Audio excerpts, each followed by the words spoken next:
Ngayong araw nga, samahan niyo naman po ako sa kaganapan ko bilang isang nanay at syempre taong bahay na rin. Walang pinagbago, gawaing bahay pa rin. Tapos nga pala namin kumain eto at pinaliguan ko nga muna ang batang maliit. Pahiran ko nga palang batang maliit nito nga palang baby calming massage oil. Inuubo nga kasi siya kaya eto papahiran ko para kahit papaano nga ay guminhawang nga rin ang kanyang paghinga. Malawang araw na nga rin kasi na inuubo nga itong batang maliit. Kaya sabi ko kapag hindi pa talaga siya maging okay ay ipapacheck up ko na nga rin sa center. Naawa nga rin ako sa batang maliit kasi wala nga siyang maayos na tulog dahil nga sa kanyang ubo. Ang hirap din talaga kapag mga anak na nga natin ang nagkakasakit dahil pati tayong mga nanay natatakot at nababalisa na rin kung anong gagawin. Inayos at nilinis ko nga lang muna itong aming higaan, pinagpagan ko nga lang bago nga rin makatulog itong batang maliit. Tingnan nyo naman itong aming kumot, punit-punit na nga rin dahil anong pagkalikot nga rin namin ni kuya sa tuwing matutulog. Tatahiin ko nga sana ang kaso nga lang dinadalaw pa nga ako ng aking katamaran. Hala!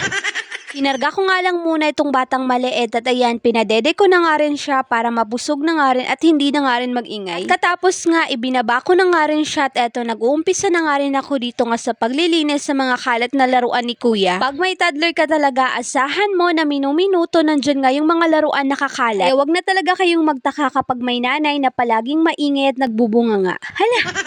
At alam ko, hindi lang ako yung nanay na sa isang araw hindi talaga maiiwasan na palaging sumigaw na parang dragon. Hala, charis! Katapos ko nga palang maligpit yung mga laruan nga ni kuya, eto at nag-umpisa na nga rin ako sa pagwawalis. Hindi kasi pwede na sa isang araw hindi nga talaga ako makapagwalis, lalo na itong si kuya dito nga palagi naglalaro sa aming higaan. Kaya karamihan din talaga sa mga nanay ngayon, nasa loob na lang talaga ng bahay gumagala. Hala! Pero depende sa sitwasyon at kung may ekstrang pera ay pwede namang gumala. Pero kaming mga walang pera hanggang bahay na lang kami. Hala, ang OA mo te.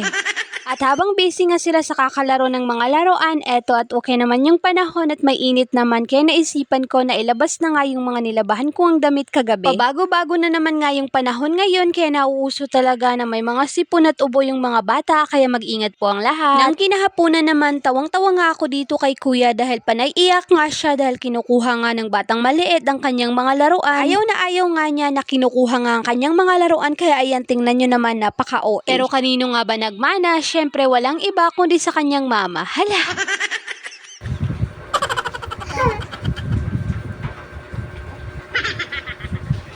Hala, kang kinsa na duwaan ha, kang kuya na no. Ang binabe kay nag-eat man nimon. Dili ni pwede kanon kay di man ni puan pagkaon. No. Ha? No ha, no. Duwa ra ikaw ani ha, dili kanon ha. Oh.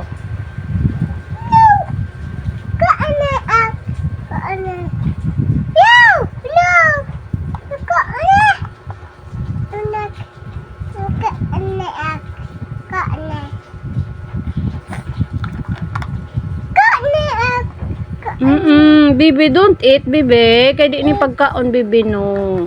I-give na kang kuya, i-give.